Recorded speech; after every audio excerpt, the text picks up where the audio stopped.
faixa mais difícil de eu conquistar foi a branca, né? Tava brincando com isso, porque eu levei 31 anos para conquistar a faixa branca, né? A azul eu conquistei em 3 anos. Desculpa, a azul eu conquistei em 9 meses, quase 1 ano. Aí a roxa eu conquistei em 3 anos, depois a marrom eu demorei 3 anos, e a preta eu demorei mais 3 anos. 3 anos em cada uma das coloridas, mas a faixa branca eu demorei 31 anos, cara. Eu comecei tarde no jiu-jitsu, e como toda pessoa que começa tarde numa coisa maravilhosa, seja ela qual for, a gente sempre se arrepende de não ter começado mais cedo, né? Sim.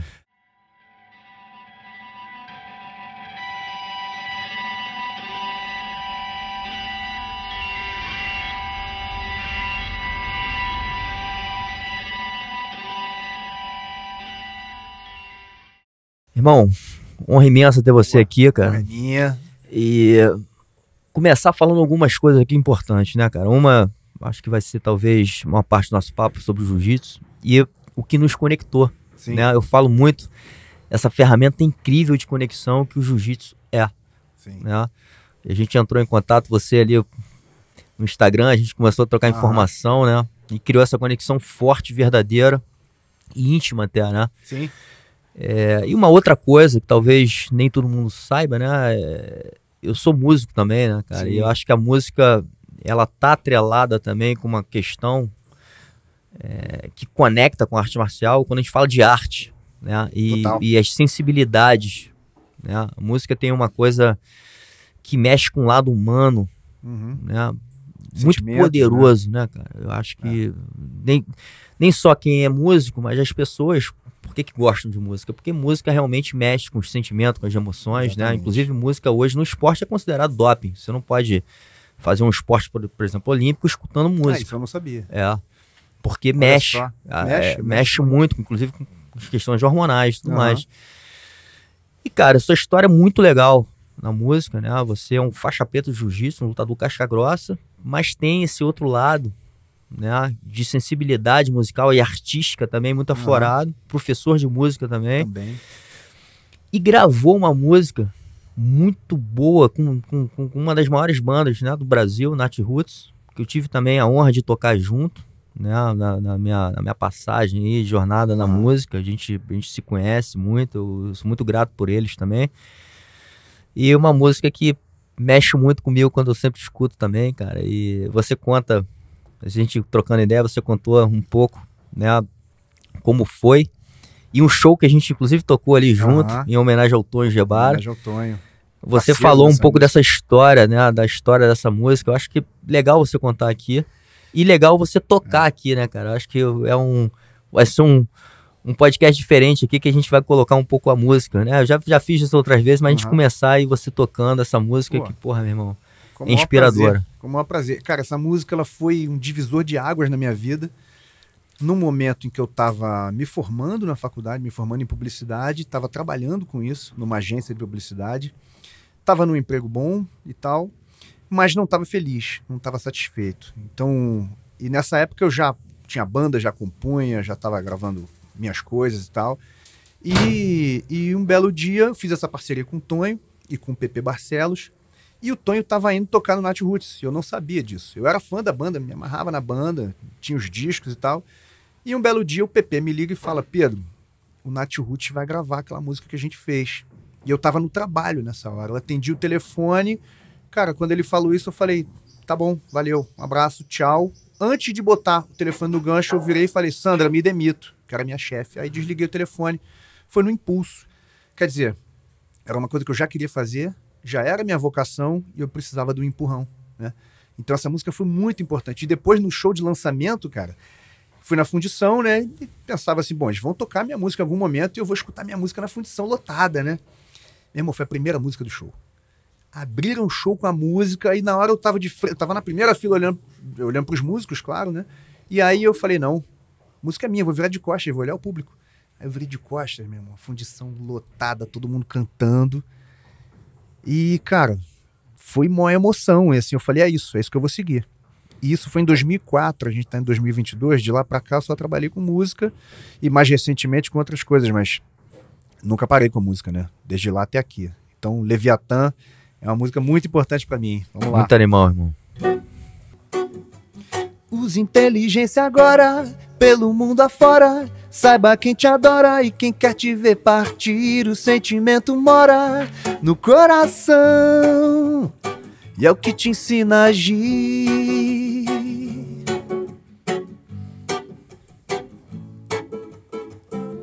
Lobo na pele de lã, estende a mão pra te ajudar.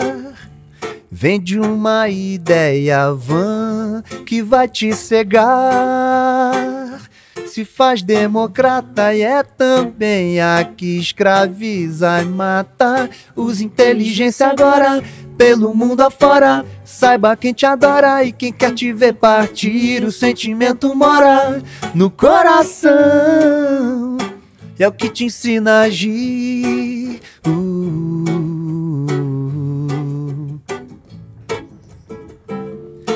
A serpente e a maçã estão aí pra te feitiçar de uma nação vilã que diz te salvar.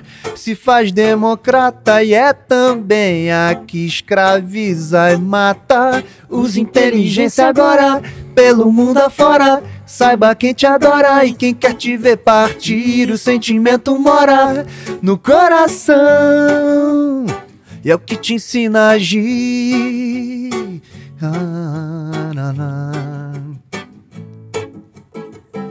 Nas garras do Leviatã, teu algoz se diz redentor. Faz que te abraça, é teu fã, mas quer te roubar.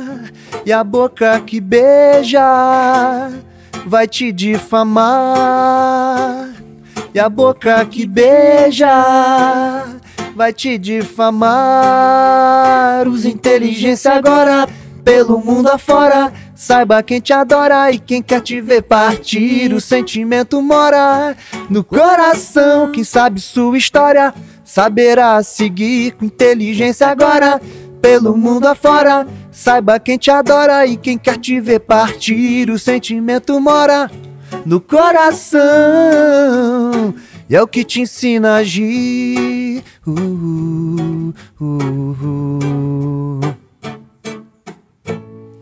Muito bom, irmão, muito bom. Fala, galera, são mais de 30 anos de jiu-jitsu, 25 anos competindo em alto nível. Hoje trago pra você, em português, pro Brasil, a guarda diamante. Tá na hora de evoluir, resistir à pressão e se transformar na melhor versão de você mesmo. Ouça.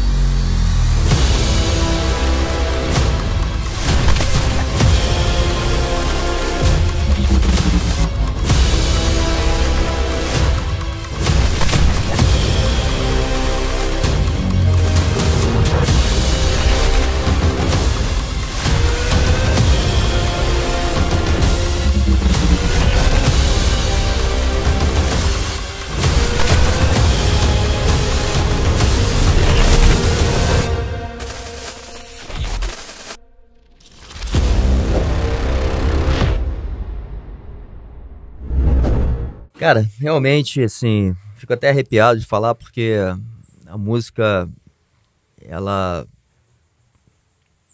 mexe muito, né, com a gente. Quem é músico, né, talvez tenha recebido um dom aí de Deus. Uma vez eu lembro, cara, uma coisa que me marcou, tava fazendo um show em Curitiba com uma banda que tocava um reggae meio africano, muito interessante, cara. Acabei comprando até o CD dos caras, escutava.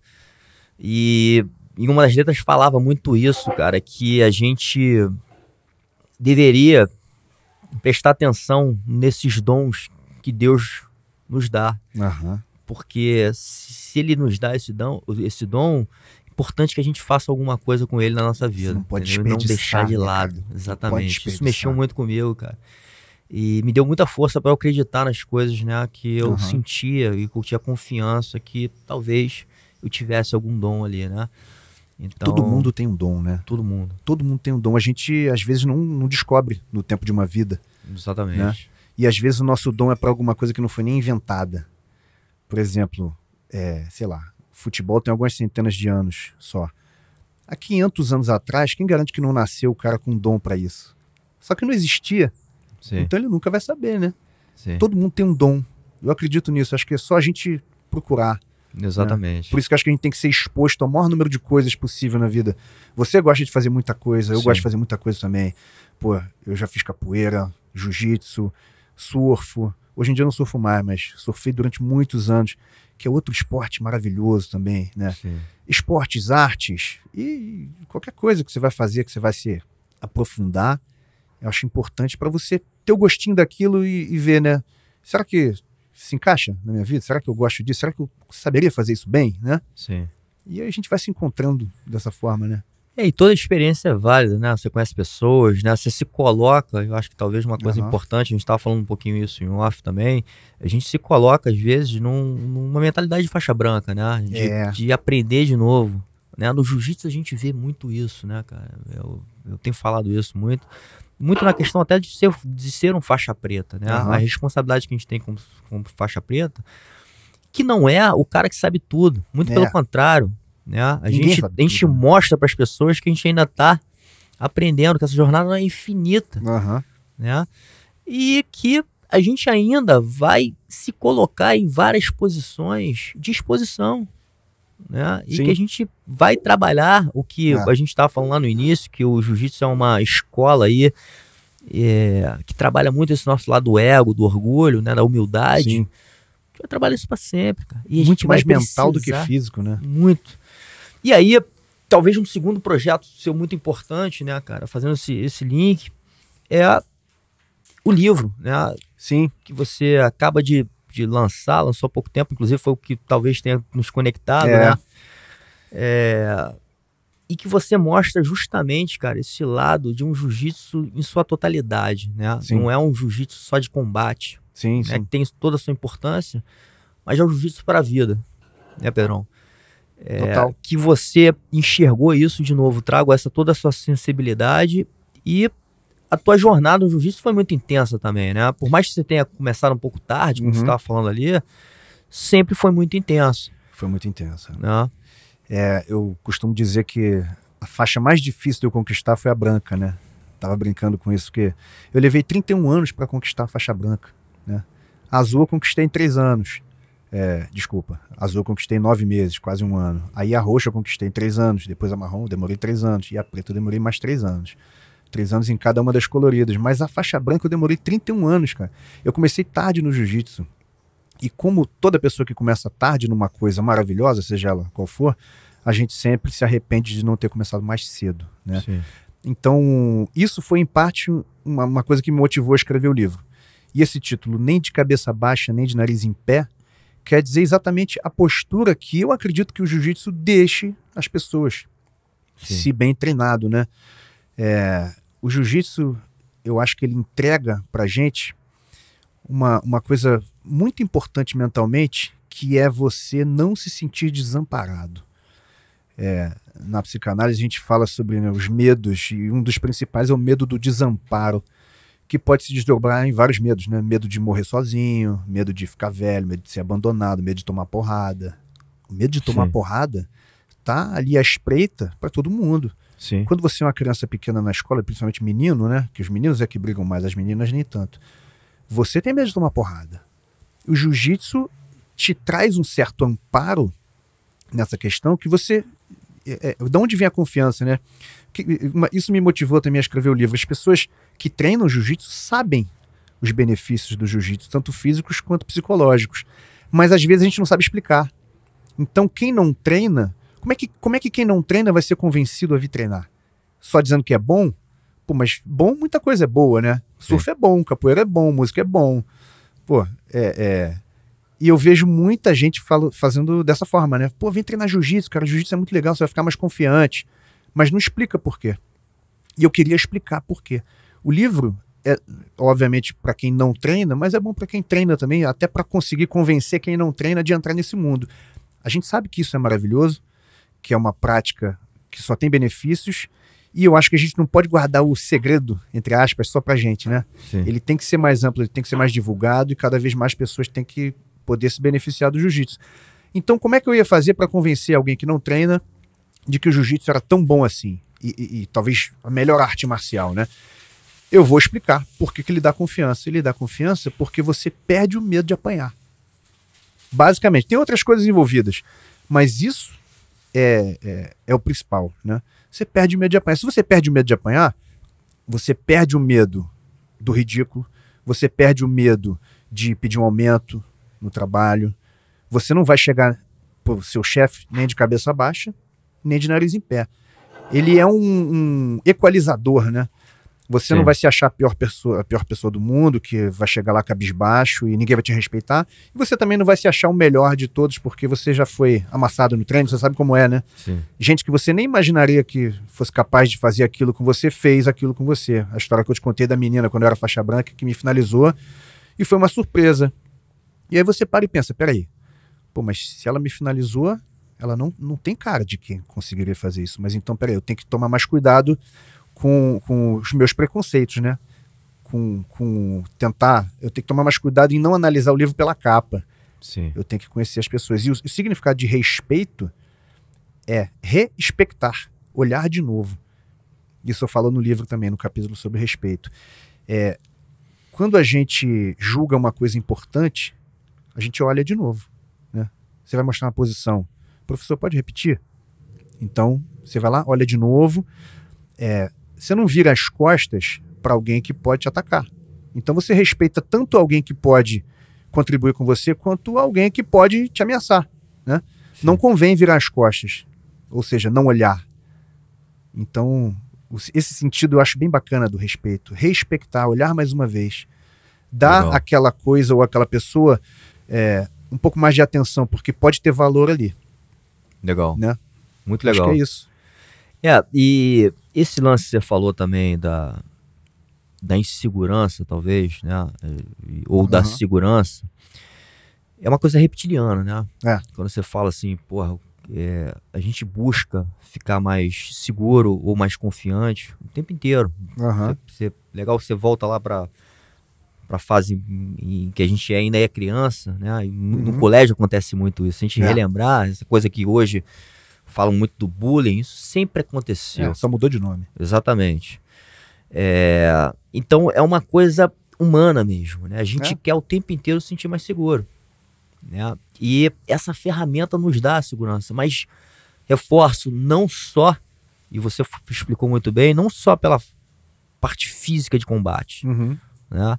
Mas pela uma confiança interna, mental, de você saber lidar com atitude, com respeito, né? Porque quando a gente vai, inclusive, falar um pouco de defesa pessoal, né, a nível máximo, né, eu já fiz vários cursos, policiais casca grossa, que enfrentam de verdade o que, né, violência máxima ali, de um cara querendo te matar com uma arma de fogo.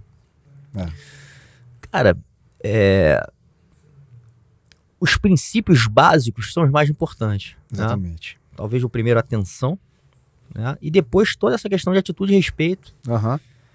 Porque o que faz de escalar os problemas é exatamente quando você vai perdendo ao longo da negociação, enfim, do que está acontecendo, isso.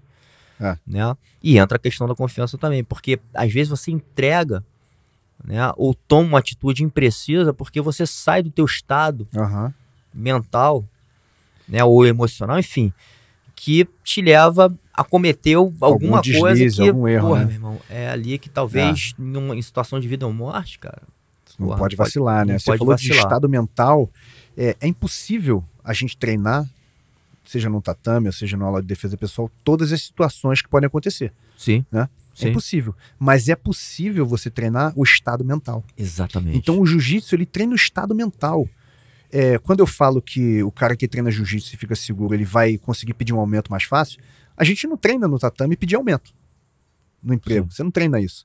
Mas você treina o estado mental de saber o seu valor. O estado mental de se colocar de uma maneira equilibrada, sem se achar melhor que o outro, mas também sem se rebaixar. Sim. Então, quando você treina o estado mental vale para todas as situações. Sim. Então, você não precisa treinar todas as situações. Vou treinar a defesa de paulada. Beleza, mas e se o cara tiver com um pedaço de pau de 2 metros? Não treinei. Mas não precisa. Você vai treinar o estado mental de enfrentar aquilo. Isso. Né? Então, eu acho que o grande lance das artes marciais, e principalmente do jiu-jitsu, é esse. Ele não treina o seu corpo, ele treina a sua mente. Sim. As pessoas acham que o jiu-jitsu é físico, ele é também, mas ele é muito mais mental. Sim. Né? Você saber que você pode tocar numa pessoa sem medo. Né? Você vê muita gente, isso eu falo no livro também, quando chega um cara que nunca treinou na academia, é a mesma linguagem corporal. Retraído, cabeça baixa, quase pedindo desculpa, querendo não incomodar, né? Com licença, eu vim treinar jiu-jitsu, fala baixinho, né? Quem é o mestre? E os caras no tatame tá todo mundo falando alto, gritando, ou então todo mundo à vontade, a verdade é essa, né? Então você vê a transformação da pessoa. Sim. Ela quando você tem familiaridade com certas situações, elas deixam de te assustar. Por isso que treinar a luta vai te deixar, vai te tirar o medo de apanhar, porque, pô, você sabe se o cara te abraçar e te jogar no chão, você sabe sair da situação. Sim. Né? Isso é um treinamento mental. Você toca nos seus amigos de treino o dia inteiro, né? Você abraça, você empurra, você puxa. Sim. Você perde esse medo de tocar nos outros. Aí quando você chegar numa festa, você vai apertar a mão do pai da sua namorada, o primeiro dia que você vai conhecer, você vai apertar a mão dele com firmeza, vai olhar no olho e falar, tudo bem com o senhor? Muito prazer, meu nome é Pedro. Sim. Né? E isso passa uma mensagem pro outro cara, Total. do outro lado, qualquer pessoa que seja, que, pô, esse cara é um cara firme. Sim. É um cara seguro, confio nesse cara. Sim. Né? A linguagem, e voltando para esse aspecto da defesa pessoal, a linguagem corporal é muito importante. Muito. Né? Até lembrando aqui de alguns cursos que eu fiz, inclusive de experiências que eu tive, aulas que eu tive com o Silvio Berg, ele reforça muito esse lado. Uhum. Né? Da nossa linguagem corporal, inclusive que é treinável. Né? Então, treinável. tudo é treinável, tudo Total. que a gente está falando aqui, e por isso a condução disso, né? Quem está conduzindo essa jornada de aprendizado é muito importante. Que ela seja conduzida para esse lado. Sim. Né? E um lado valioso, né, cara? A gente que talvez chegou na faixa preta já com uma certa idade, né? Ou tem uma certa idade hoje, entende, cara, que o maior valor, inclusive pela maturidade de vida e maturidade no judô, no dojo, é que talvez o maior valor, de novo, não seja só na técnica. A técnica é muito importante. Eu não estou tirando a importância do treinamento físico e técnico. Né? Inclusive, eu quero fazer para sempre. Claro. Né? Quero estar bem fisicamente para sempre. Né? Exatamente. Mas esse outro trabalho, que eu chamo até de espiritual, junto, né? De conexão de alma, de você se conhecer, ele é muito importante. Porque talvez é o jiu-jitsu que você vai mais usar na sua vida. Sim. Né? Claro. Porque vão ter várias pessoas que vão passar, nunca vão brigar, nunca vão nem precisar, nunca vão passar por um desafio de alguém querendo agredir. Talvez não passe. Que bom, né? Que bom que não pra passe. Não usar. Mas os maiores desafios da vida são desafios, cara, de uma negociação de emprego. Sim. Né? De um telefone que toca com uma notícia horrível. Né? De um relacionamento que você tá em crise, meu irmão, e isso tá te afetando em vários aspectos. Então, como é que você usa o jiu-jitsu, né, para você, enfim, achar as melhores soluções, não só para você, mas para as outras pessoas. Para outras pessoas também. Isso é uma outra coisa que você falou também. Eu acho que a gente tem um espírito de comunidade, né, dentro do jiu-jitsu que é fenomenal. E, de novo, muito humano. Sim. Né? É o que a gente tá falando, né? Eu sei o que você passou no tatame, você sabe o que eu passei. Porque todo mundo passa as mesmas situações. Você é amassado, você amassa, você é finalizado, você finaliza. Então, se você treina jiu-jitsu, eu sei que valores você tem e eu sei que você se encontrou no tatame. Porque se tem uma coisa que o jiu-jitsu faz, ele mostra pra você quem você é. Sim. Porque naquele dia que você tiver com medo de treinar com aquele cara, você vai sentir que você tá com medo. Sim. E aí, o que você vai fazer? Você vai amarelar ou você vai treinar mesmo com medo? Sim. Pode acontecer as duas coisas, mas aconteça o que acontecer, você vai entrar em contato com o seu verdadeiro eu. E naquele dia que você se superar, que você finalizar o cara que você achava que nunca ia conseguir, você vai falar, pô, mas eu posso fazer isso? Pode, esse também é você. Sim. Entendeu? Então, parece que é uma grande sessão de análise, né? Que você faz todo dia, quem treina todo dia. Você está sempre entrando em contato com um lado seu e cada vez se conhecendo mais. E mais do que isso, o seu verdadeiro eu está exposto para os seus amigos verem. Então eu acho que isso também reforça muitos laços de amizade com pessoas que treinam juntas. Porque meus amigos sabem quem sou eu de verdade. Eles já me viram fazer isso, fazer aquilo. entendeu? Então não tem como se esconder. Sim. Não tem como se esconder ali. No livro eu falo de várias situações, assim.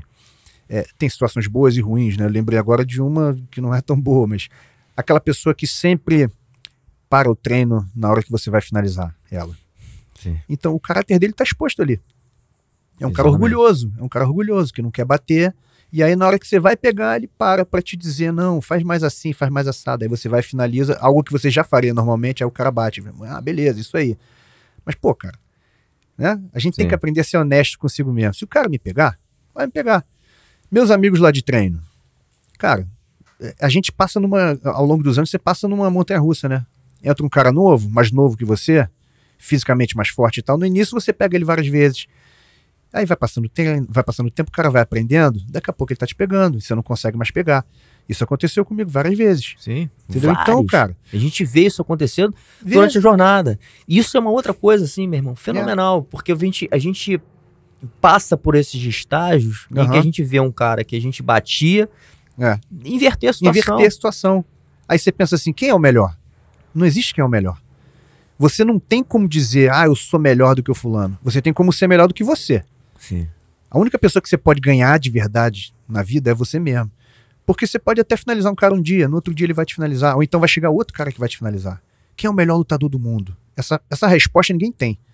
Você pode até falar o melhor de pano, o melhor sem pano, o melhor da sua geração. Aí tem vários nomes que a gente pode citar. Sim. Mas você nunca vai ter uma unanimidade. Porque não existe isso.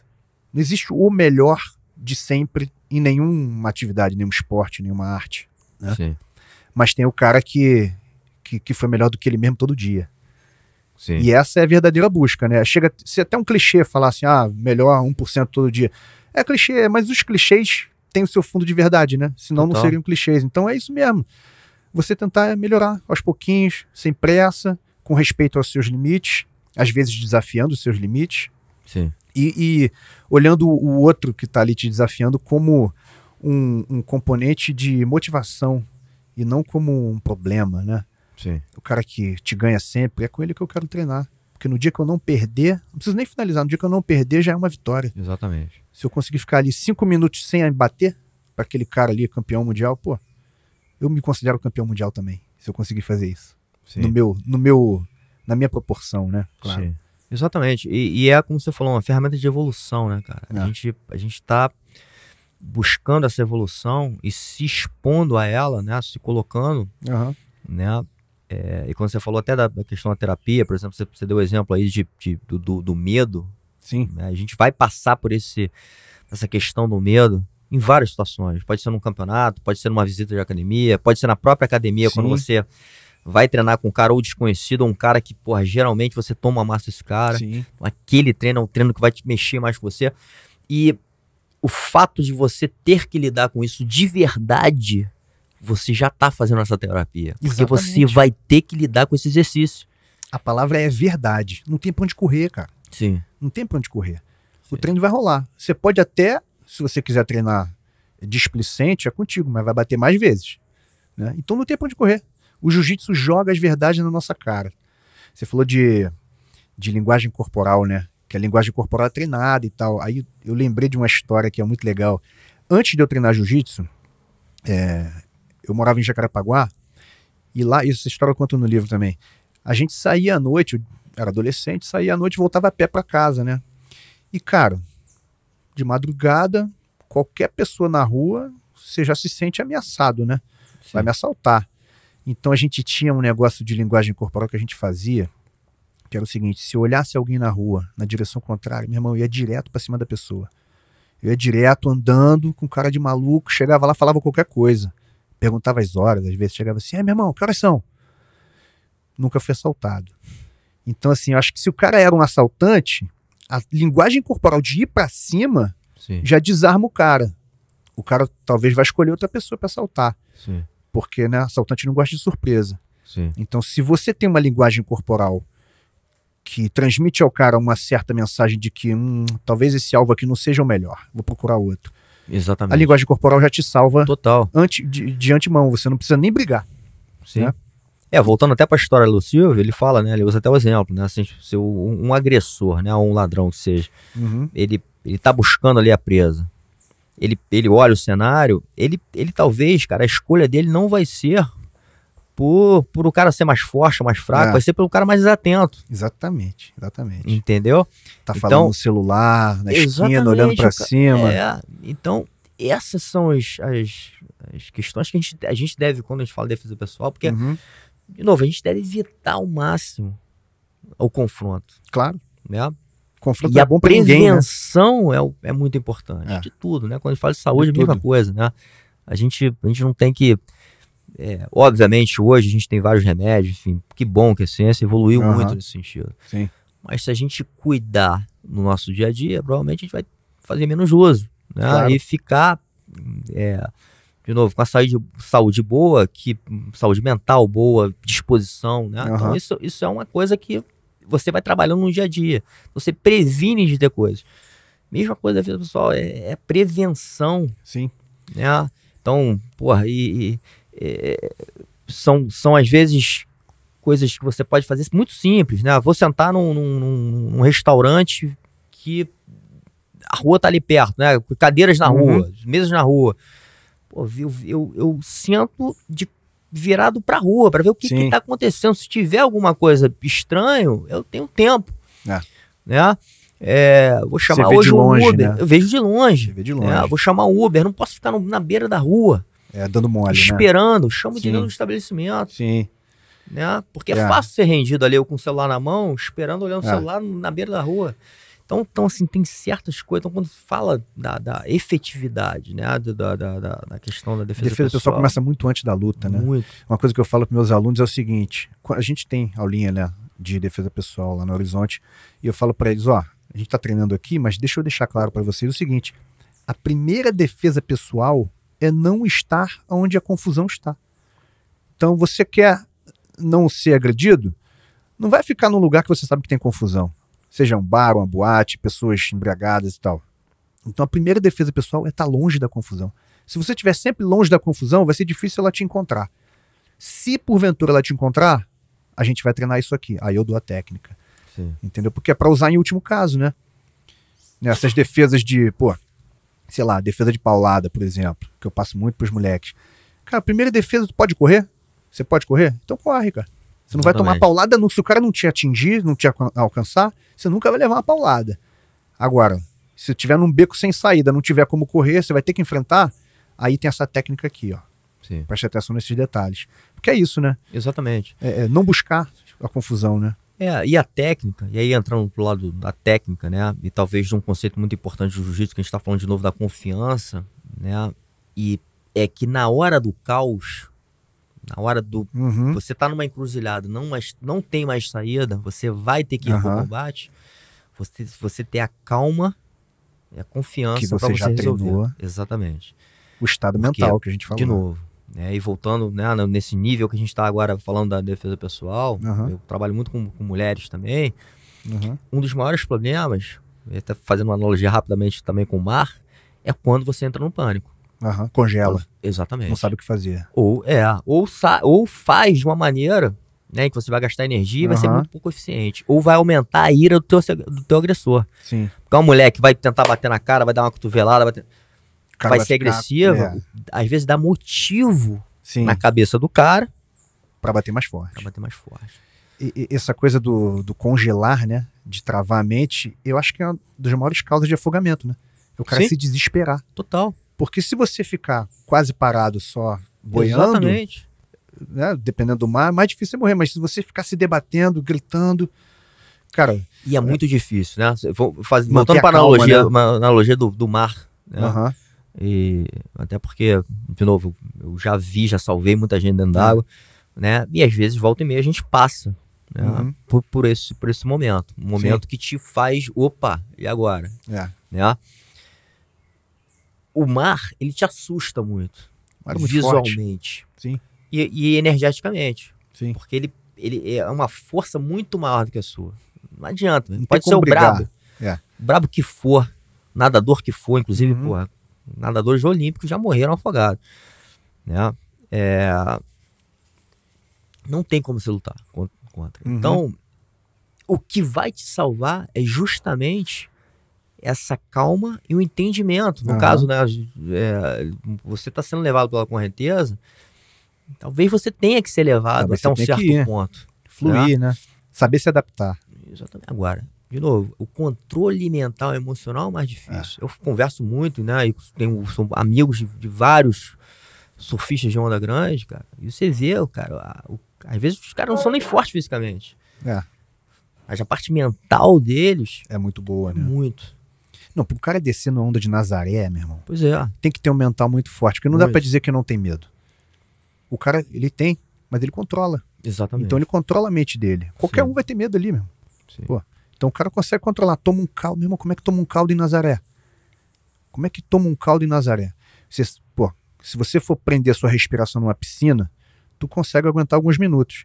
Quando tu toma um caldo de uma onda grande, meu irmão, é 5 segundos, 10 segundos tu já tá morrendo, doido pra chegar na superfície e dar aquela respirada e sobreviver mais uma onda, né? Sim. Então, realmente, o mar, ele é não só mais forte do que a gente, mas ele fala mais alto também, ele faz barulho, ele te empurra, ele te puxa, visualmente. Visual, ele te assusta, né? É. Aquela onda grande. Dia de mar grande, a onda vai estourar lá na tua cabeça, ali na frente, tu vai tomar uma espuma na cabeça, você tem que manter a calma e falar, mais uma espuma na cabeça. Vou passar por baixo, vou me embolar aqui, vou sair. Se quebrar a prancha não importa, o negócio é manter a calma.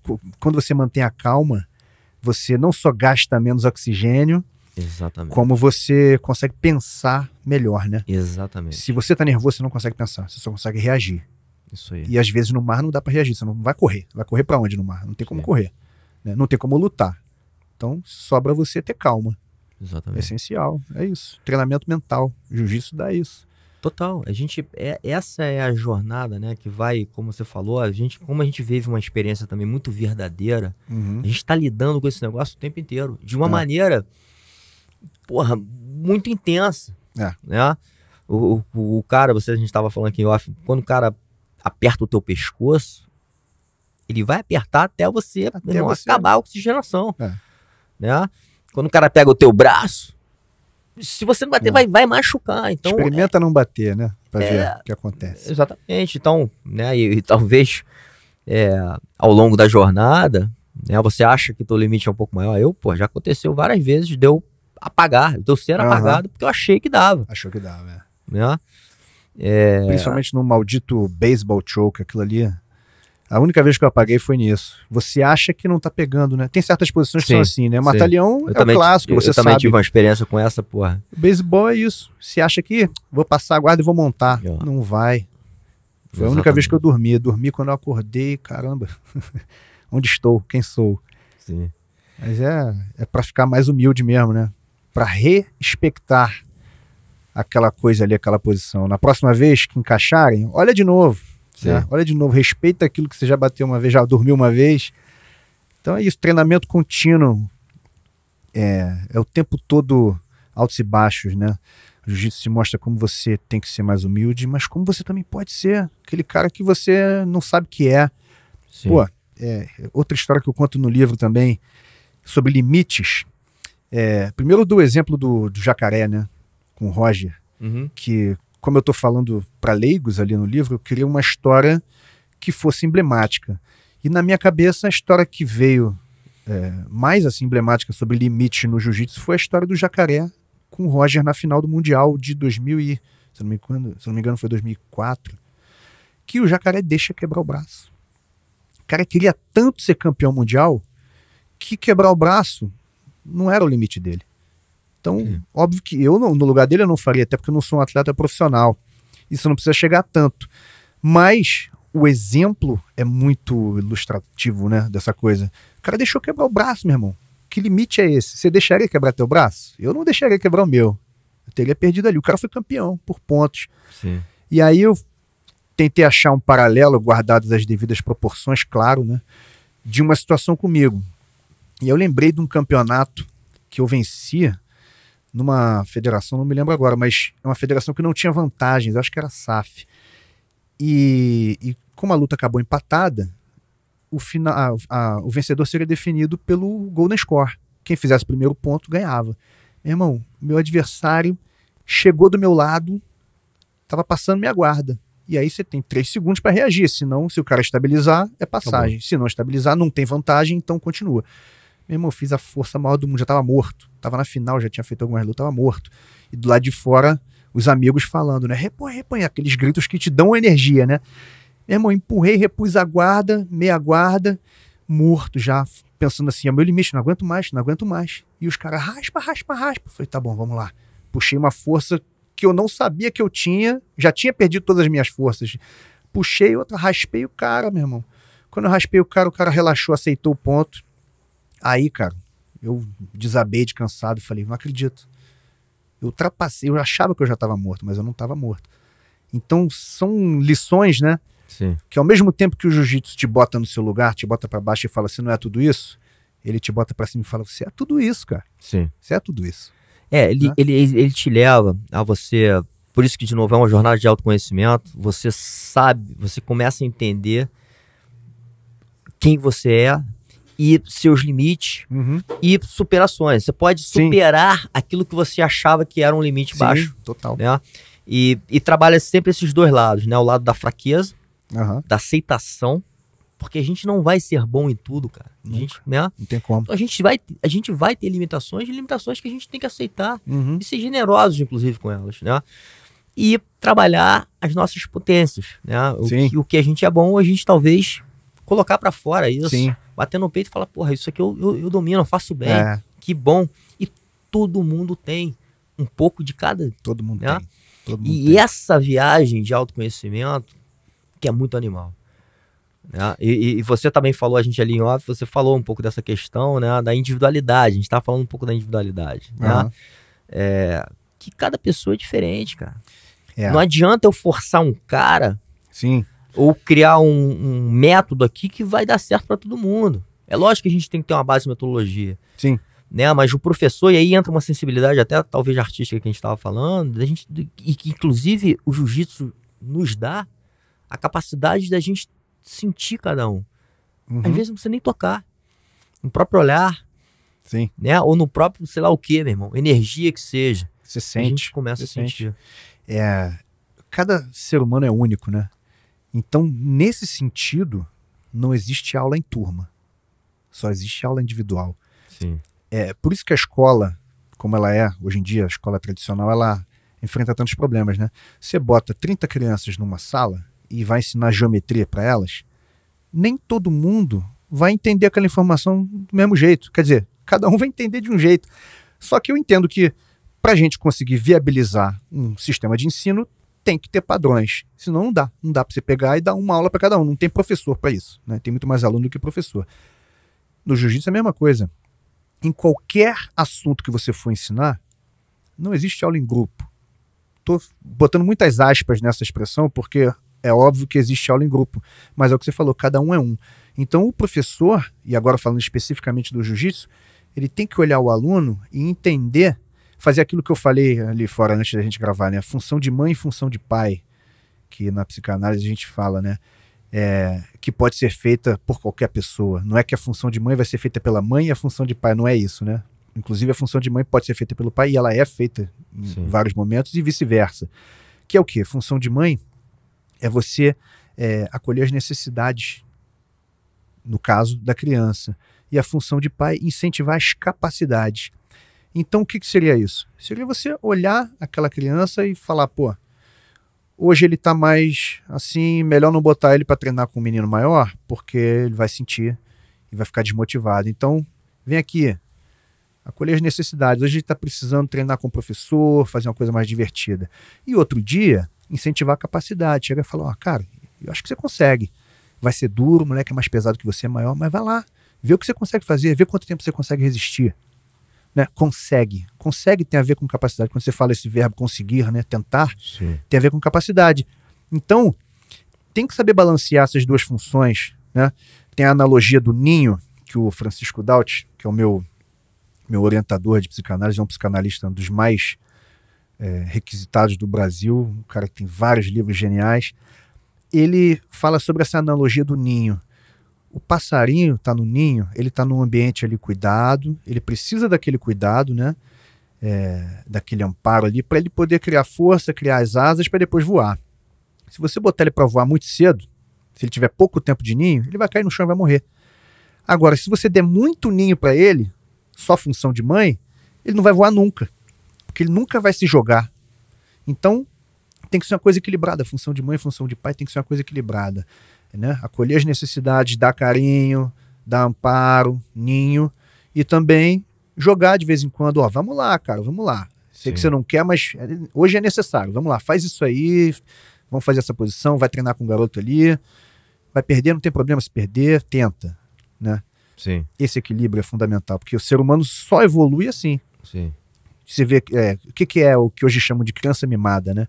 Criança que só teve ninho, que só recebeu sim na vida. Sim. Mamãe, eu quero jantar isso. Quantas vezes você escolheu o cardápio da sua refeição quando você era criança? Provavelmente nenhuma, né? Verdade. O prato é isso, vai comer isso, meu filho. Sim. Também não estou dizendo que a gente tem que criar os filhos só com função de pai, né? Você tem 2 anos, vamos lá, faz aí 200 barras. Não vai fazer. Sim. Então tem que ter um equilíbrio. Não pode ser só o que a criança quer e nem só o que o pai quer, né? Tem que ter um balanço. Você tem que olhar a criança, no caso do professor, tem que olhar o aluno e ver o que ele precisa e o que ele quer. Sim. E balancear essas duas coisas. Senão você se torna um tirano. Exatamente. Né? Um tirano pro lado bom e pro lado ruim, né? O lado bom que eu digo, um tirano que só faz o que a criança quer, que também é um tirano. Tá viciando aquela criança. No dia que essa criança se encontrar com um revés na vida, se deparar com uma situação difícil, ela não vai saber como agir. Porque ela nunca recebeu um não na vida. Então, o não é muito importante. Essa coisa de rede social que a gente só vê vida perfeita, né? Tudo é bom, tudo é perfeito. Ninguém passa dificuldade. Não é verdade, né? A gente é amassado de vez em quando. A gente é finalizado de vez em quando. Sim. E aí, volta para a mesma questão. Tem que receber não e sim, constantemente na vida. Para você aprender a lidar com os dois. Exatamente. Né? Muito bom, cara. E legal assim, porque eu tenho um caso aqui, você falando, tô lembrando, tem um caso aqui de um aluno autista, né? Que a gente faz um trabalho especial, assim, focado nele. Eu acompanho ele desde os 13, ele tá com 18 anos agora, então são 5 anos de trabalho. Num momento de vida muito importante, né? De formação, cara. E é nítido a evolução dele e esse trabalho, né, cara? Você fala muito desse cuidado de levar ele ali, né, a fazer coisas que talvez ele não imagine fazendo, né, ou tenha medo, enfim. E a questão do carinho, do acolhimento, cara, que é essencial, né, cara? Hoje, porra, assim, do jeito que ele me vê, inclusive, né, cara, assim, como quase um irmão, né, cara, assim, com o jeito que ele me abraça, o jeito que ele fala comigo, então isso é muito legal. E ao mesmo tempo, ele sabe que muitas vezes ele é cobrado, né, e ele, porra, hoje não, hoje a gente vai fazer aquilo que a gente colocou. Ele é cobrado, mas ele não é só cobrado, né? Exatamente, e, cara, assim, o que mais me deixa, assim, de novo, até a gente falou aqui também um pouco antes, grato disso tudo que a gente tem fazendo, esse trabalho, né, através do jiu-jitsu, cara, é ver essa transformação pro bem, pro melhor, né, pra evolução. Então, isso é muito gratificante. Essa semana, inclusive, também recebi um aluno novo, indicado por um terapeuta, que falou, porra, vai lá que esses caras, o jiu-jitsu pode te ajudar muito. Né? E ele veio muito com a questão... duas questões que eu acho muito importantes, a gente falou uma aqui muito, que é a confiança, e a segunda, socialização. Total. Né? Que, de novo, é uma coisa muito humana, a gente precisa, cara, o ser humano precisa dessa coisa de pessoas, de tribo. O ser humano não foi feito para ficar sozinho. Exatamente. Não foi. No livro eu converso com um cientista americano, porque eu tinha essa ideia de que eu tinha uma intuição de que o jiu-jitsu fosse bom para a saúde cerebral e que fosse melhor do que outras práticas, né? E conversando com esse cientista, Arthur Kramer, o nome dele, ele falou, realmente o jiu-jitsu por quê? Nos estudos dele ele descobriu que exercício aeróbico aumenta o número de neurônios, tá? Ponto. Ele fez um estudo, isso aí já é conhecido. Depois ele estudou e ele mostrou que não basta ter mais neurônio. Você tem que empregar esses neurônios numa atividade. Então, e uma atividade que seja desafiadora. Cara, jiu-jitsu é muito desafiador. Você é baterista. Eu faço até uma analogia com a bateria, né? Na bateria, cada membro toca uma coisa, você move um braço para um lado, o outro para o outro. A perna, cada um no ritmo, né? Então você tem que ter uma coordenação motora muito grande. Sim. E o jiu-jitsu é igual tocar bateria, só que os tambores te batem de volta. Sim. Né? Então assim, e você não enxerga as coisas só no formato normal, você enxerga de lado, de cabeça para baixo, né? Você enxerga invertido. Então tocar bateria misturado com xadrez e geometria ao mesmo tempo, 3D. É isso que é o jiu-jitsu. Então, cara, e outra coisa que ele falou sobre exercício aeróbico, ele falou sobre novo aprendizado desafiador, e ele falou sobre convivência social, que são os 3 pontos principais para uma saúde cerebral boa, né? Para um ganho de saúde cerebral. Eu falei, cara, o jiu-jitsu tem tudo isso. Convivência é o que mais tem. Você não treina jiu-jitsu sozinho. Sim. Você pode até ter um boneco para você fazer algumas posições, mas você precisa do outro querendo te ganhar para você ter um treino de qualidade. Sim. Né? Senão, não funciona. Então o jiu-jitsu tem tudo isso. E foi muito interessante conversar com esse cara que é um cientista respeitado. E ele foi taxativo. Ele falou, o jiu-jitsu é ótimo para a saúde cerebral.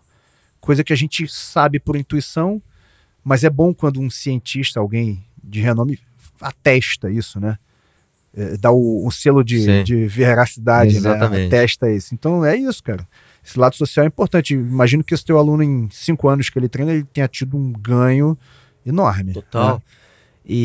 E falando, inclusive, de socialização, cara, a gente fala muito isso, a gente sabe disso, a gente coloca pessoas de diversas áreas, de diversas, enfim, classes sociais, de idades, de tudo misturado, pessoas que talvez não tivessem nenhum tipo de conexão. Sim. Né? E acabam tendo, como eu falei aqui no início, cara, uma conexão íntima, de confiança mútua. Isso é demais, porque a gente trabalha, de novo, um lado humano, cara, que não tem preconceito, cara. Né? E que a gente está compartilhando ali evolução, entendimento, visões, experiências, né? De uma forma muito real. Não tem máscara. E se tiver, cai. Se tiver, cai. Né? Se tiver, cai. Pode até chegar pro tatame com máscara, mas elas vão cair. O tatame é o único lugar, único não, mas é um lugar em que, sei lá, um garoto de 20 anos pode ser um faixa preta e hierarquicamente está superior a um juiz de 55 anos que é faixa branca. Exatamente. Entendeu? Então, exercitar, tá do outro lado, o que você falou, mentalidade de faixa branca. Como é bom a pessoa ser humilde o suficiente para começar uma coisa do zero e falar, aqui eu não sou ninguém. O cara pode ser um juiz federal, pode ser sei lá o que for mesmo, pode ser autoridade máxima. Quando ele bota a faixa branca, ele não é ninguém. E aí o menino que nem se formou na faculdade ainda, mas tem 22 anos e é faixa preta casca grossa, ali ele é que manda, ele é o chefe. Exatamente. Né? Então, convivência com pessoas diferentes, o jiu-jitsu proporciona. Inversão de hierarquia, o jiu-jitsu proporciona. Sim. Então tudo isso está relacionado à humildade, autoconhecimento, autocrítica. Autocrítica é o principal. Né? Você falou da confiança. Que outro lugar você pode confiar mais numa pessoa do que num dojo de jiu-jitsu? O cara vai apertar meu pescoço e eu sei que se eu bater ele vai soltar. Se o cara não for confiável, meu irmão, eu não vou nem treinar com ele. Porque ele não vai soltar. Quando eu bater ele vai quebrar meu braço, pô. Entendeu? Então você acaba criando essa confiança porque você também oferece confiança. Quando você pega o cara, ele bate e você solta, ele sabe que da próxima vez vai acontecer o mesmo, tá tudo bem. Me pegou, mas tô vivo. Obrigado. Não quebrou meu pescoço, não quebrou meu braço, valeu. Você é um cara confiável, vamos lá. Quando eu te pegar, eu vou fazer a mesma coisa. Né? É confiança mútua. Total. E até nesse tema de confiança, né, cara? Falando até do teu projeto e talvez indo para um lado mais de empreendedor, né? Falo isso também porque eu acho que isso é uma coisa importante na vida. Eu, enfim, já participei de vários projetos, né? Esse aqui é mais um. Né? A gente estava falando ali no início.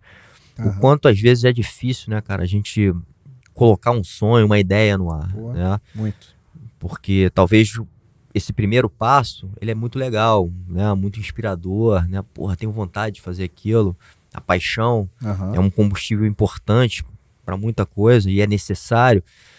Mas você ter não só determinação, mas entender que você vai passar por vários desafios ao longo do caminho é muito importante, né?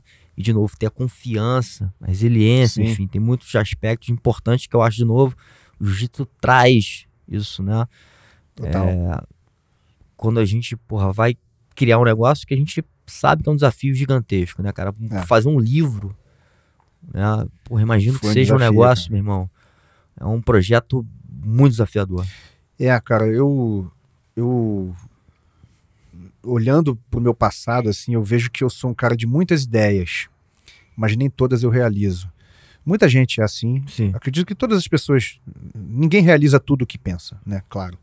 Mas eu, analisando o meu passado, a juventude mais lá no início, eu sempre tive muitas ideias boas, mas a ideia não é de quem pensa, a ideia é de quem realiza. Então, se você teve a ideia de fazer um aplicativo de caronas pagas, o cara foi lá e criou o Uber, a ideia não foi tua, a ideia foi do cara que fez, né? Sim. Então, eu acho que o jiu-jitsu, ele me deu também isso, essa resiliência, essa coisa de, cara, começou, o projeto é bom, você acredita? Vai até o fim. Porque é muito fácil ter a ideia, é empolgante. Você tem a ideia e fala, cara, vou escrever um livro sobre isso, ótimo. Agora, senta na cadeira. Isso é mais difícil. Esse projeto, cara, eu parei ele algumas vezes por não saber que rumo tomar, ou por preguiça mesmo, sejamos honestos, mas retomei e terminei. Foi um desafio enorme, porque eu tive que fazer tudo. Eu fiz a capa, eu fiz o design, eu fiz a diagramação, eu fiz a correção ortográfica, eu fiz o registro na Câmara Brasileira do Livro, coisas que se eu desse para outros fazerem me custariam dinheiro e que eu vi na hora que eu conseguiria fazer. Então não foi só escrever, né? Escrever, demorou um tempo, mas foi, acho que, a parte mais fácil. Depois eu tive que aprender a mexer em software. Então é aquela coisa da cabeça do lutador de jiu-jitsu, né? Se eu me meter a estudar, eu consigo. A confiança. Sim. Eu acho, pessoalmente, que qualquer pessoa é capaz de fazer qualquer coisa que se propuser a fazer, desde que se dedique, estude e faça por onde, né? Eu poderia ser um jogador profissional de futebol? Poderia, não seria o Pelé, não seria o Neymar, mas poderia ser um reserva lá do time. Poderia. Poderia, qualquer um poderia, mas tem que treinar. Tem que fazer por onde. Não é estalar o dedo, né? Hoje em dia a gente acha que, pra ser Ivete Sangalo é só estalar o dedo, sobe no palco e canta. Vai ver quanto tempo a mulher ensaiou. Sim. Vai ver quanto tempo que o cara, estudou para chegar onde chegou, sabe? Então a gente só vê o trabalho final, né? Exatamente. Não vê o processo. O processo só quem vê é quem passou. Então esse livro aí foi um processo, cara, muito doido, muito longo, mas que com os aprendizados do jiu-jitsu, de ter a paciência, o que é a jornada, né? Da branca à preta, óbvio que a preta não é o fim de tudo, mas é o fim de um ciclo e o começo de outro. Quando a gente começa no jiu-jitsu, a gente pensa, faixa preta, né? Faixa preta, eu quero muito a faixa preta. Muitos desistem na azul. Sim. Um número menor desiste na roxa. Quem chega na roxa, na marrom, já a chance de pegar a preta é maior. Sim. Mas, cara, precisa ter paciência, meu irmão. Precisa ter paciência, precisa insistir, precisa ir lá todo dia. Olha aí, outro treinamento mental. Sim. A minha paciência que eu aprendi no jiu-jitsu não foi uma paciência só para pegar a faixa preta. Foi também a paciência para aprender a escrever esse livro. É a paciência para fazer todas as outras coisas na minha vida. É o fato de, eu lavar minha louça e não deixar para depois. Entendeu? Eu uso todos esses exemplos aí. É uma coisa, é realmente treinamento mental que serve para qualquer situação da vida. Paciência serve para qualquer situação da vida. Sim. Tanto para lutar, quanto para escrever um livro, quanto para fazer um mestrado, quanto para viver longe de alguém que mora em outro país, alguém da sua família. Minha irmã mora fora, por exemplo. Eu tenho que ter muita paciência para esperar o tempo de encontrar com os meus sobrinhos, né? Por mim, eu gostaria de encontrar todo dia, mas não dá. Então, tem que aceitar. Esse fato você tem que aceitar. Vai chegar o dia de encontrar. Espera, saiba esperar, tenha paciência, né? Tem muitos ensinamentos, né, cara? Total. E talvez um outro aí, muito importante também, principalmente com um projeto, né, desse porte aqui, que é um projeto, né, que você está colocando ali muito, das coisas que você acredita, é muito difícil, né, cara? Assim, não só o tempo, a energia que você tem que colocar, mas como você falou, tem toda uma certificação aí, tem coisas burocráticas no meio desse caminho, enfim. Mas a disciplina. Sim. Sem ela você não chega. Que é outro princípio muito importante que a gente deve trabalhar, né? E que faz as coisas acontecerem ou não. O seu exemplo aqui, com Pura. Exatamente. Cara, eu assisto desde o início. Hoje, você está entrevistando muito melhor do que quando começou. Porra, a gente estava falando, exatamente, a gente estava falando sobre isso, né? Assim, e talvez essa coisa que você falou, autocrítica, da gente aceitar as críticas, da gente entender como que a gente pode evoluir, Claro. né? Da gente agradecer. Às vezes eu recebo até umas críticas, até, porra, o cara tá falando desse jeito comigo. Né? Às vezes a pessoa não sabe colocar, né? Né? Mas você pode Mas filtrar. tudo bem, exatamente. Vamos ver o que tem De bom ali. de bom aí, de Sempre valioso pra gente aproveitar, né? Eu Sim. sempre tento responder com gratidão, agradecendo, por Sim. mais agressiva que seja. Às vezes, e muitas vezes dá certo, porque o cara mesmo vê que ele foi agressivo sem necessidade. Exatamente. Né? E só evolui quem faz autocrítica, né? Quem recebe a crítica e aceita e consegue melhorar. Quem recebe a crítica e não quer ouvir, não vai evoluir nunca, né? Porque afinal de contas o cara tá mal ou bem ali de um jeito bom ou de um jeito ruim, tá te dando um toque que pode ser bom para você. Então, é isso, é insistência, disciplina, porque o crescimento, ele é uma tendência. Se você faz uma coisa durante muito tempo, o crescimento é uma tendência. Você não vai piorar. Quanto mais você repete uma coisa, você não piora, você só melhora, né? Sim. Não tem sentido, né? Se piorar, não tem sentido. E uma coisa que você falou pra mim aqui também, eu falo muito, cara, isso, né? Até nos meus outros projetos, né?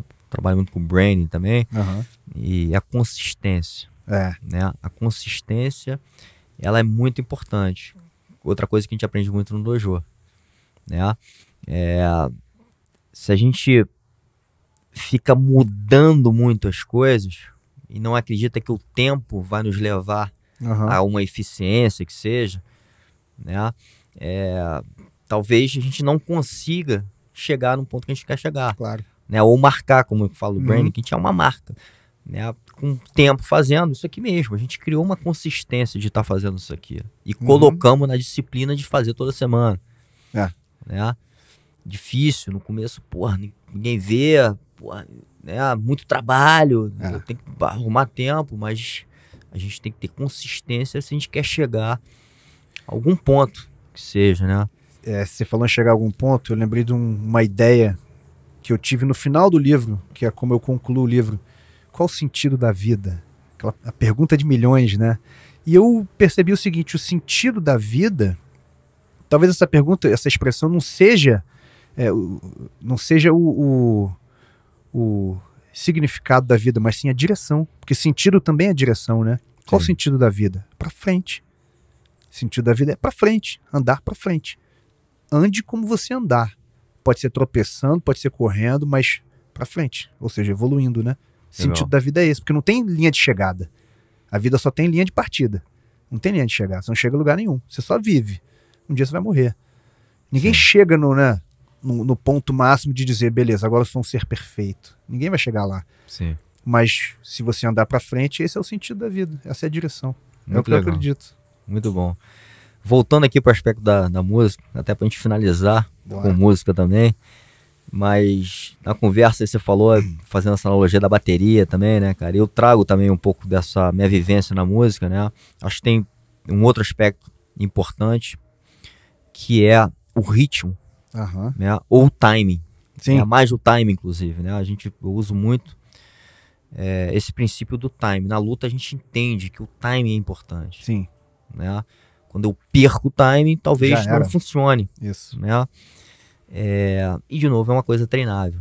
A música também nos dá, né, essa questão. Às vezes eu faço as contagens aqui no início do treino, né, no aquecimento. Eu falo, galera, é importante a gente entender do ritmo. Sim, né? total. Quando um fica fora, fala assim, vamos tentar o time aqui entrar no ritmo para a gente começar a ter um entendimento do que é ritmo, do que é tempo. Porque é uma coisa muito importante, e de novo, não só pra luta, mas pra vida. Sim. Ritmo é uma coisa muito... tá lá na raiz do ser humano. Se falar em música, mais do que a melodia, a harmonia, o ritmo é o que vem primeiro. Você não faz nada sem ritmo. Não existe nada sem ritmo, né? Eu tô falando aqui, minha voz tem um ritmo. Sim. Nosso coração é ritmo. Total, né? total. Então, na música, cara, antes de existir nota musical e harmonia, já existia o batuque, já existia a percussão. Né? Homens das Cavernas, com certeza, fizeram percussão antes de fazerem as primeiras flautas de osso, que dão notas musicais. Então, o ritmo tá na raiz de tudo. Legal. Né? Nosso planeta tem um ritmo. Sim. Né? Tudo é mensurável, né? Através do ritmo. Tudo. É isso. E a música, como é que entrou na sua vida, assim, Pedro? Como é que foi essa conexão? Como é que você entendeu ali que você tinha um negócio forte, talvez, ou um dom como eu falei ali no início? Cara, eu sempre fui criativo, né? Me considero uma pessoa criativa, então eu gostava de fazer música. Eu fui levado a fazer aula de música pelo meu pai, que é músico também, toca violão, piano e flauta, músico amador. Na verdade ele é médico de profissão, mas é músico amador. E ele sempre levava eu e minha irmã para fazer aula numa escola em Laranjeiras, a ProArte, que era uma escola maravilhosa.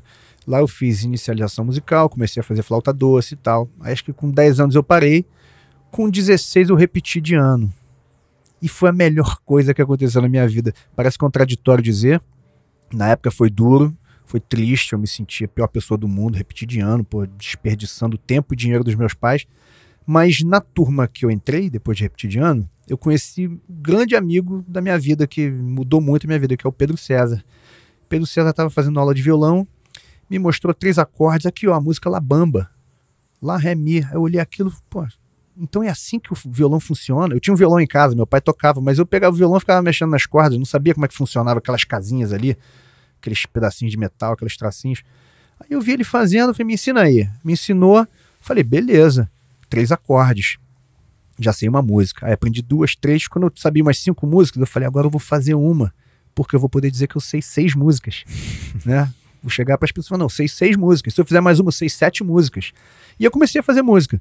A gente montou uma banda, ali na Barra também, no Novo Leblon, a Posto 1. E foi minha escola de banda. A gente começou a tocar, fazia show. Aí a banda cresceu. Aí tem uma época que a banda era bateria, baixo, guitarra, teclado, sax, trompete e 4 vozes. E eu fazia os arranjos, a gente fazia tudo junto, mas eu fazia mais ali. Meu irmão, fizemos um monte de show. Viramos a bandinha do condomínio. Foi ali que começou. E não parei mais, cara. E aí comecei a gravar disco, tive banda autoral, tive trabalho solo, blocos, Bloco Brasil, Bloco Paiaiá, que toca Los Hermanos e tal. E aí, cara, já fechou para 5 pessoas, já fechou para 50 mil. Legal. Então, até para subir no palco, o jiu-jitsu ajuda também, né? Juntando os assuntos. Olha como os assuntos se misturam, né? Sim. Subir no palco, o que eu costumo dizer para meus alunos, você tem que subir no palco se sentindo merecedor daquilo. E você só vai se sentir merecedor de uma coisa se você estudar, se você treinar. Então você vai no campeonato, vai lutar no campeonato, tá treinando, você vai entrar bem. Não tá treinando, você não vai se sentir um cara merecedor de ser campeão. Você já vai entrar perdendo. Sim. Entendeu? Às vezes que eu entrei no campeonato meio sem treinar, eu entrei assim, nem tô treinando, se eu perder tudo bem. Sim. Isso é uma sabotagem mental, né? É. Então na próxima treina e entra pra ganhar. Mesma coisa o palco, tá ensaiando bem, tá estudando tua guitarra, tá cantando bem, vai subir no palco tranquilo. Não sabe a letra da música, meu irmão, vai chegar mal. Naquele show que a gente tocou, em homenagem ao Tonho, foi a primeira vez que eu decorei a letra da música. É mesmo? Da minha música, porque a letra não é toda minha, né? Uhum. Mas é uma letra longa e, cara, eu nunca parei pra decorar. A música é minha. Vergonhoso isso, né? E quando teve um show, falei, beleza, primeira vez que eu vou tocar ao vivo, pra subir no palco e não tremer, tem que saber a letra. Aí, meu irmão, estudei, todo dia eu tocava em casa, cheguei lá e cantei direito. Foi isso. É isso, estudar, correr atrás. Muito Acho bom. que a essência de tudo é isso aí. Bom, Pedrão, como é que, enquanto até o Kawhi pega ali o violão, como é que faz aí pra gente conseguir, quem quiser o livro, porra, meu irmão, é um livro de fácil leitura, né? Livro de fácil leitura, cara. E eu acho que o Pedro resume muito bem essa analogia de vida com o jiu-jitsu, com toda a vivência que ele teve. Então, é um livro bom para até professores de academia, para a galera conseguir cativar outras pessoas a entrarem no jiu-jitsu. Quer convencer alguém a fazer jiu-jitsu? Esse livro pode ser uma boa ferramenta. Então, eu fiz, André, um cupom. O nome do cupom é PURA. Então, o cupom para audiência aqui do Pura Connection, que dá 10% de desconto. Lá no site da Horizonte, onde o livro está à venda. Tem livro físico, tem e-book e tem audiobook. Então, para todos os gostos, né? Quem Qual gosta é o mais site de escutar, horizonte.com.br/shop. Eu mando o link para você depois. Horizonte sem E, né? Horizonte, acaba com T.com.br/shop, que é SHOP, loja. E lá tem o cupom, se você usar o cupom de desconto PURA, você ganha 10% de desconto, né? Espero muito que bom. A galera curta. Eu até aí. recebo, cara, eu vou até fazer um negócio aqui, pensando, sendo criativo aqui no que você falou. Eu vou sortear um livro aqui para quem é membro do canal. A gente abriu agora também legal. Mais desse braço aí, cara, que a gente coloca alguns conteúdos exclusivos, né? Muito essa conversa aqui em off que a gente faz, que é muito rica, né? A gente acaba não perdendo muita coisa boa, então a gente coloca isso nas áreas de membros. E uma coisa que a gente tem feito também é sortear algumas coisas. Então vou sortear o livro do Pedro, nossos membros, cara. Que honra. Acho que, porra, é de grande valor. Prazer, todo meu. Vamos fechar então com mais um som? Vambora. Vamos lá, então vou tocar uma música em homenagem à minha infância lá em Jacarepaguá, chama Moleque. Boa. No tempo em que eu era moleque, vivia só de pé no chão. De dia era bola e peteque, de noite soltava balão. Brincava na rua até tarde, trazia o jornal de manhã e andava de carrinho de rolimã. No tempo em que eu era menino, brinquedo era pipa no céu. Eu lembro o cerol era fino na linha do meu carretel. Jogava bolinha de gude, roubava goiaba no pé. Fazia e vendia o meu sacolé. Mas aí veio a adolescência e o medo quase vence a graça de brincar sem se envergonhar. Veio a vida adulta, prova, conta, multa, só pra encaretar, pra tentar me enquadrar. Mas hoje o passado que eu tive ressoa no meu violão. Aquela criança ainda vive no fundo do meu coração. De vez em quando ela volta e deixa um gostinho no ar. Saudades lá de Jacarepaguá. Ô, irmãozão, obrigado aí pelo seu tempo, energia. Eu que te agradeço, André. Por tudo que você vem fazendo aí pelo jiu-jitsu também. Tamo junto. Obrigado a você. Parabéns pelo programa, que tá lindo. Show. Mais um.